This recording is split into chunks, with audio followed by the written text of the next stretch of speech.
안녕하세요. 정치를 쉽게 풉니다. 정치 10단. 의대 정원의 반발에 집단 사직이나 총파업 등 집단 행동에 나설 것이라고 했던 전공의들이 그러지 않을 모양입니다. 이들은 어제 밤부터 오늘 새벽까지 밤샘 토론을 했는데 예상과 달리 찬반 의견으로 나뉘어 팽팽한 논쟁을 이어갔다고 합니다. 그런 끝에 이렇게 결론 내렸다며 여기에 참석한 의사들은 이렇게 말하고 있습니다. 법적 보호라든지 여러 가지 검토가 안 되는 상황에서 너무 섣불리 단체 행동을 빠르게 들어가면 좋지 않을 것 같다는 의견을 전했고, 이 때문에 전공의들도 일단 수위나 시차 조절을 할 것이라고 생각했다. 파업을 안 하겠다는 건 아니고 당장 하지 않겠다는 것 뿐이다. 지금부터 시기를 조율하고 법적 카드를 꺼내드는 정부에 어떻게 대응하고 헤쳐나갈 수 있을까에 대해서 논의해 결정할 것이다. 자, 이렇게 윤석열 앞에서 순한 양이 되어버린 이들은 얼마 전까지만 해도 자체적인 설문조사를 통해서 88.2%가 의대 증원 시 단체 행동에 참여하겠다고 말한 바 있습니다. 문재인 정부의 400명 증원에는 개거품 물고 파업하고 난리쳤습니다. 그런데 윤석열의 2000명 증원에는 조용히 성명서만 내고 받아들이겠다고 합니다. 검찰 정권은 무섭다는 거죠. 강약 약강의 전형을 보여주고 있습니다. 이로써 의사는 때려잡아야 말을 듣는다는 교훈을 남겼습니다. 그리고 최근 홍익표 민주당 원내대표는 한동훈의 운동권 청산론을 두고 독립운동가를 폄하한 친일파 논리라고 반박했습니다. 여기에 한동훈은 어느 독립운동가가 돈봉투를 돌리고 룸사롱에서 쌍욕을 하느냐라고 재반박했습니다. 이런 가운데 오늘 홍익표 원내대표는 한동훈 말 잘했다며 이것은 자기 고백이라며 보기 드물게 폭발했습니다. 그리고 이어서 박주민 원내수석은 국가공무원 인재개발원이라는 공기관의 장이 극우 유튜브에서나 할 법한 썸네일과 영상을 올리더니 그걸 또 자신의 개인 유튜브에 복붙해서 올리는 혈세로 극우 유튜브질을 하고 있다고 폭로했습니다. 소위 여당의 운동권 청산론이 친일파의 독립운동가 청산논리와 똑같다는 저의 발언에 여당이 난데없이 막말이라며 사과를 요구하더니 한동훈 비대위원장은 더 히스테리적 반응을 보였습니다. 어느 독립운동가가 돈봉투를 돌리고 룸사롱에 가서 또 쌍욕을 하냐고 그랬는데 너무 좋은 지적입니다. 자기 고백 같습니다.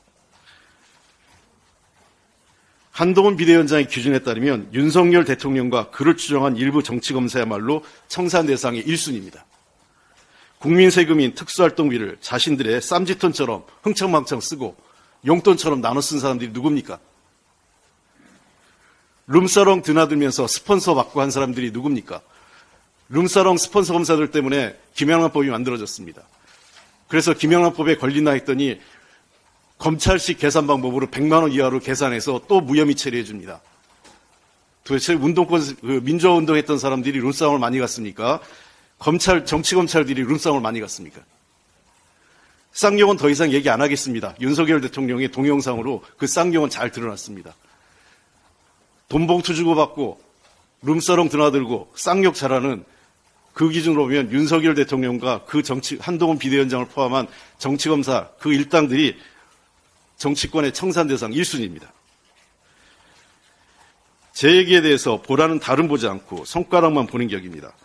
아마도 정치검사들의 정치권 진출을 위해 동원한 혐오와 흑색선전이 들킨 모양인 것 같습니다. 국민은 얼마든지 정치인을 비판하고 반성을 촉구할 수 있으며 정치권은 여기에 응답할 의무가 있습니다. 그러나 권력에 빌붙어서 인권과 정의는 버리고 민주화 운동가들을 고문, 구속, 탄압, 처벌하는 데 협력해온 정치검사들이 자신들의 권력욕을 위해 민주화 운동을 욕보이는 것은 좌시하지 않겠습니다. 한동훈 비대위원장과 여당의 사과를 요구합니다. 민주화 운동 세력에 대한 폄훼 더 이상 방치하지 않겠습니다. 잘못한 정치인에 대해서는 그 사람에 대한 평가로 해서 그만두라고 하면 됩니다. 일부 정치인들의 과거 민주화운동을 했던 일부 정치인들의 잘못을 갖고 전체 민주화운동을 폄하하거나 그 세력 전체를 청산 대상으로 삼는 것이야말로 언어 도단입니다. 그러한 짓을 하지 마십시오. 이상입니다. 2월 7일 날 방통위가 전체회의를 열고 YTN 지분 매각을 승인했습니다. 이 과정에 대해서 벌써부터 언론학자를 비롯한 많은 전문가들이 위법성을 지적하고 있습니다. 첫 번째는 유진 ENT가 최근에 추가로 서류를 제출했는데 이 추가로 제출한 서류에 대해서는 심사를 거치지 않았습니다. 제대로 심사를 거치지 않고 매각 승인이 이루어졌다는 것이죠. 두 번째는 저희가 이동관 전 방통위원장 때도 거론했던 문제인데요. 5인 합의제 기구인 방통위가 2인 체제에서 의결을 한 겁니다. 전에도 저희가 이건 불법적인 행위다, 이런 거 하면 안 된다, 하면 가만히 안 두겠다라고 얘기를 한 바가 있습니다. 저희들이 어떤 판단을 하는지 좀 봐주셨으면 좋겠습니다. 김극 속보, 전쟁선포 D-Day, 나의 전쟁 마이워, 윤통의 분노, 이런 제목의 영상들이 올라가 있는 유튜브 채널, 어떤 채널일 것 같습니까?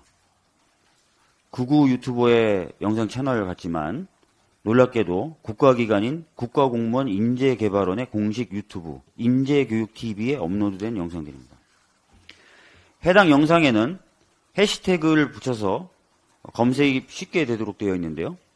샵 윤석열, 샵 한동훈, 샵 김건희. 이 세 분의 공통점은 고발사주 고발장의 피해자로 언급된 분들인데 여기도 언급이 그대로 되어 있습니다. 이게 국가기관의 공식 유튜브 채널이라고 볼 수 있겠습니까? 심지어 더 황당한 것은 이 같은 영상은 김채환 인재개발연구원 원장이 운영하고 있는 것으로 보이는 개인 유튜브 채널에도 거의 똑같이 올라가 있습니다. 제가 판넬 잘 안 드는데 요게 인재개발원 공식 유튜브고요. 요게 김채환 인재개발연구원장의 원장의 개인 유튜브인데 똑같습니다.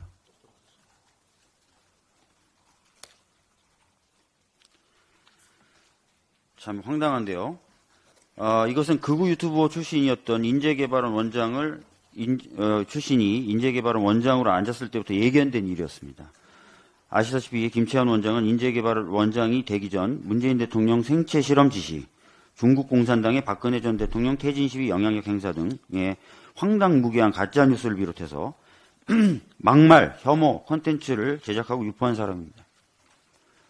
한동훈 비대위원장의 기준대로라면 이런 사람들이 청산돼야 됩니다. 이때 했던 일을 지금 인재개발 원장이 되고 그대로 되풀이하고 있는 겁니다. 다른 곳도 아닌 국가공무원 인재개발원입니다.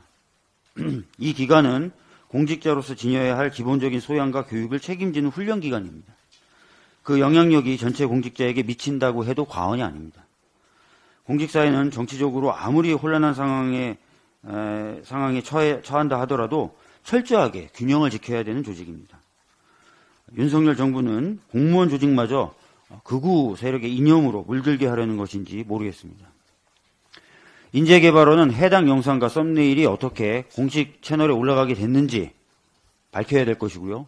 또 국민 세금으로 영상을 만들어 놓고 그거를 개인 유튜브에 동일하게 올리면 이건 어떻게 처리할 것인지도 밝혀야 됩니다. 개인 유튜브 채널에서 수익이 발생한다면 이건 어떻게 해야 되는지 그 경위를 낱낱이 조사해서 밝혀야 됩니다. 제가 이 발언을 하기 11시간 전에도 인재개발원과 개인 유튜브에 또 동일한 영상을 또 올리셨어요. 엄청 부지런한 유튜버십니다. 기자 여러분 관심 가져주시고 유튜브 채널 한번 들어가서 봐주시기 바랍니다. 한마디만 더 덧보태겠습니다. 윤석열 대통령 지난 10일 아까 문진석 부대표님 말씀하신 대로 해병대 2사단 방문했는데요. 해병대 최상병 사망 사건에 대해서 아무런 진정성도 보여주지 않으면서 이런 행보를 한다는 것 자체가 기괴하지 않습니까? 전에도 몇 번 말씀드렸지만 윤석열 대통령은 해병대 수사단의 사건 최초 이첩부터 대통령실의 조율과 국가안보실이 수차례 전화 등을 걸어서 직접 관여했다는 증거와 정황 보도가 쏟아져도 아무런 대답이나 설명을 안 하고 있습니다. 정말 이 기괴한 광경을 국민들이 계속 봐야 될지 모르겠습니다. 대통령실, 대통령 책임 있는 해명 필요하다고 보여지고요. 국회의장님은 제발 국정조사 좀 하게 해주십시오. 저희가 할 수 있는 거 다 했습니다. 면담을 요청해도 면담도 안 받아들여 주시는데 국회가 해야 되는 일을 할 수 있도록 결단을 내려주시기 바랍니다.